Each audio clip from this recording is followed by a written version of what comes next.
Good morning everyone.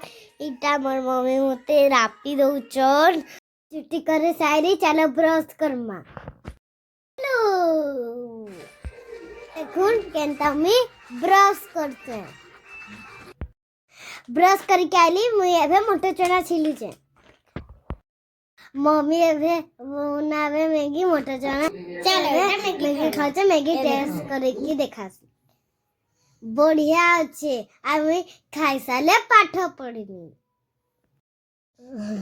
जल्दी जल्दी खाई देसी मी पढ़ी मी